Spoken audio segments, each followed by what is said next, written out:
Hello. This lesson focuses on ideology and the ideograph, and how these concepts can inform a reading of the article we've assigned. And by we, I mean I, because that's ideology at work. See? Useful already.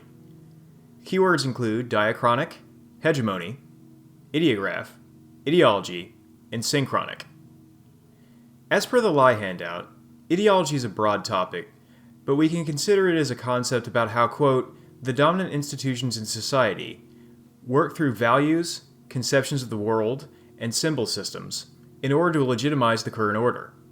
Briefly, this legitimization is managed through the widespread teaching, the social adoption, of ideas about the way things are, how the world really is, how the world really works, and should work. Speaking in basic terms, we can see ideology at work in how we orient ourselves to function in a way which is in keeping with a master plan. Go to school, get a job, go to work, stay out of this or that kind of trouble, shop at this place, pay with this kind of card. People who think about life in terms of ideology see that as ideological. This kind of master plan idea keeps institutional structures in place and allows them to continue doing what they do. And while that can seem like a conspiracy theory or even ominous and intense, this may not necessarily be a conscious, deliberate effort perpetuated by individuals.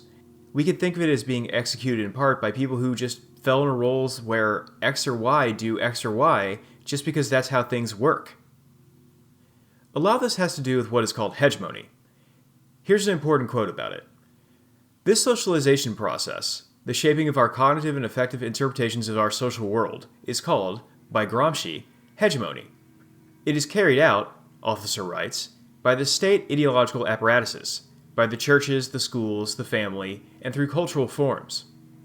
Lie notes how power and power relations are complex, and that they are not always clear-cut. Lie says, quote, some conceptions of ideology de-emphasize the power aspect and see ideology as the structure of assumptions which form the imaginative world of groups.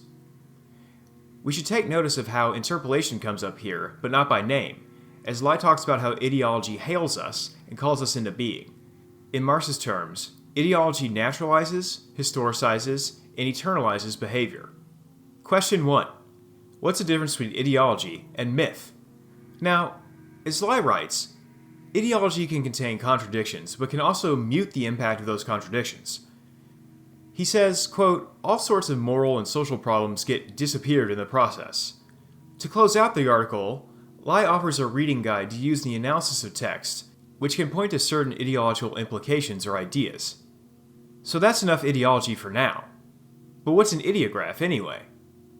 Robert McGee, a notable American rhetorical scholar, offered up the concept of the ideograph in part to see how ideology relates to rhetoric, and in his 1980 essay on the topic, he wrote about how scholars need a, quote, theoretical model which accounts for both ideology, materialist thought, and myth, idealist thought.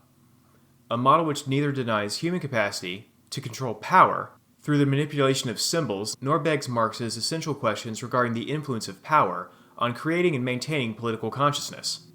His new model, as Jasinski notes, is one focused on persuasion.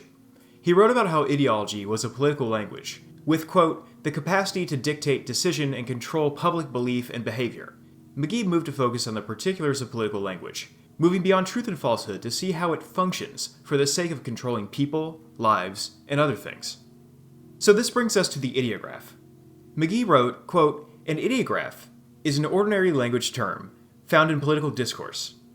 It is a high-order abstraction representing collective commitment to a particular but equivocal and ill-defined normative goal. And that's from page 15. He also wrote about how ideographs signify and contain a unique ideological commitment. They are one-term sums of an orientation. And that's from page 7. Jasinski also mentions how some of McGee's students, including Lukács and Celeste-Condit, did more work with and expanded upon the ideograph. The wild thing to note here is that, for such a wordy concept, the first examples put forward are just that, words. In public discourse, when we say liberty, we don't necessarily get a treatise on, say, religious freedom after Martin Luther. We get something more akin to a context-specific meaning. Indeed, Jasinski writes, according to McGee, ideographs have no disembodied fundamental meaning. There are countless uses of them, and in fact McGee wanted people to look at examples which were tied to their context. And as Jasinski notes on page 3, it seems like ideographs are defined through how they work. But even though they can seem like empty buzzwords or slogans, they're not. Here's a useful excerpt. Ideographs constitute a structure of public motives. They are the terms we use to impart value, justify decisions, motivate behavior, and debate policy initiatives. So there's an ambiguity there, and it provides some flexibility as well. This flexibility, according to Jasinski, is, quote, manifest through the process of articulation. So a broad term like justice or freedom could be redefined or reworked if we added it onto something else or used it to address something else, or even just another aspect of a related thought. Jasinski states interpretations of Bill Clinton's healthcare plan in 1993 is an example of how an ideograph can be reworked. Jasinski says, an ideograph always carries traces of past uses that shape its meaning in the present. Yet at the same time, there's a lot of conflict in these terms, which is part of why they can be considered difficult to grasp. Question 2. How could you use an ideograph in rhetorical studies? Think of an example and explain. Again, the key is to figure out not just what an ideograph exists as, but more, what does it function to do, and what does it do in certain situations? To this end, Jasinski writes, quote, gleaning ideographs in a text is one thing. Unpacking their function, understanding how they shape consciousness or enable and constrain decision and action, is a much more difficult and complicated project. He does so before he talks about how the diachronic, or historic usage of an ideograph over time, and through context, is complemented by a synchronic component. This component of an ideograph, quote, focuses on how an ideograph used at time X gains at least part of its meaning from its interaction with other terms in the public's ideographic vocabulary. Ideographs are a strange thing in that defining them often involves defining what they are not. You can say they are short markers of situational orientation in regard to circumstances or situations, which have greater ideological weight. For example, when I say education as a teacher, I mean not only the process of classes, but also the process of selecting texts for them, building a syllabus, planning out a class, and doing so during a global pandemic with certain situational and professional factors which cause me to approach this endeavor in very specific ways. Whereas others may hear education and think, well, whatever people do at university for 4 years, because we have different ideographic understandings of the term. But I want to provide Jasinski with the last word here, as he states perhaps the most important thing to grasp about the ideograph as you get more familiar with it. Quote, the meaning and function of an ideograph always depend on its relationship to other terms residing, for example, in the text that contains the ideograph in question, in the discourse of the opposition, or in the culture at large. So both of these ideas can inform and assist you in the reading of the Boucher and Ono civilized colonialism reading. As you work your way through the text, think about how the idea of ideology and the ideograph are at work there. Think about what the authors are challenging, what they're claiming to see there, and how those ideas are representative of certain ideological and ideographic qualities. Question 3. What did you think of the film reading?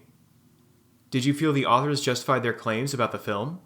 Do you agree with what they claim are the ideological ramifications of the movie? Explain your thoughts. Before we wrap up, I want to read the final paragraph of the text, just to show how ideology and the ideograph can be used as rhetorical tools. Pocahontas is much more than an entertaining story for children and a lighthearted one for adults. Pocahontas enacts the colonialist narrative, and in doing so legitimates a cultural framework rooted in racism, anti-miscegenation, patriarchy, and capitalism. This story cannot be separated from the cultural hegemony of colonialism. We believe the film is not merely, or even primarily, a cross-cultural love story of historical interest, but rather a colonialist narrative that rewrites the colonial expansion of 1492 to the present day as an allegedly necessary part in the process of liberating women from Native American men. The film employs the discourses of environmentalism, feminism, and multiculturalism to recuperate the colonial story. As a result, the film illustrates intersections of race, class, gender, and nature within neocolonial rhetoric, a newly told old story. In the end, Disney's Pocahontas answers the question, why did we do it? By maintaining the ideology of the ongoing civilizing mission, in a contemporary form of neocolonialism. Thanks for checking out the lesson. Please reach out if you have any questions. See you online.